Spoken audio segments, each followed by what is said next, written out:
the response I got from almost every office I talked to was, oh, well, the FBI retracted it. So they're clearly working with us. They have our back. There is no need to make any public statement.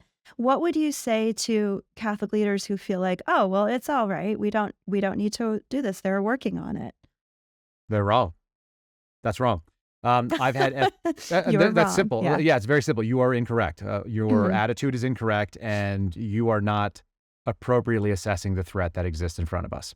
The FBI does not get to Mhm. weigh in the culture wars, the so-called culture war, and they are. That's what they're doing. They're putting their arm on the scale, not just a thumb, but the entire hand and part of the forearm as well. They are plopping on a weight that leans on one side.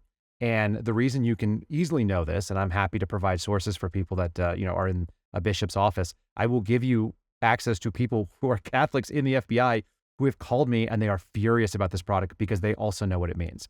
This product was given to me without being too specific about my source, because I'm sure that the FBI is not so much interested in fixing the source, but they're trying to fix the leak. That would be their bigger issue. Yeah. And the person who did this Right. is in a position to be one of the watchdogs inside the bureau, was not related to the Richmond field office in any way, shape, or form.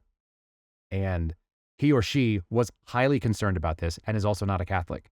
That should tell everybody what they need to know. If this was a concern of someone who was willing to probably risk their career over this, because that's how that goes. I mean, if you look what happened to me, I had my paycheck pulled because I had a problem with parents being monitored at school boards. It's not a thing that the FBI really embellishes. They're not, or they don't embrace it rather. Whistleblower culture is given lip service only, and it's totally run down in a witch hunt as the minute they can. They actually accused me in the security documents I had of being, what did they say? It was really funny. They said racist, sexist, and or homophobic. No further information, like no specific And examples. or. And or, yeah, exactly. In the 6 weeks that I was in the office in 2022, that's what was my crime. And Oh in my that 6 goodness. weeks, I can tell you, I sat by myself in a cubicle and I just did paramedic training because they wouldn't assign me any casework. So I'm curious what sort of racist, sexist, and or homophobic things I was engaged in. I'm willing to answer for them. I don't think what's fun is that it's like, they don't have the receipts. They don't need it. They dislike people exposing what they've done when it's malfeasance. It's not an organization Yeah. that has self-reflection, that looks in the mirror and says, maybe we could do better. It says, these seraphim problem. We've got to stop that. What they don't know is that I'm just going to keep cutting at them with a pocket knife like they're Godzilla and I'm at his ankle. So I'm going to keep, cutting. And my whistleblower Death groups by are going to keep 1,000 it cuts. as many cuts as I have. Yeah, whatever I have strength for. And the whistleblowers within the FBI are going to come to me and do the same thing. So that's what's important. And the bishops need to realize that this is a serious shot across the bow, because there is no guarantee that I would have visibility to this product.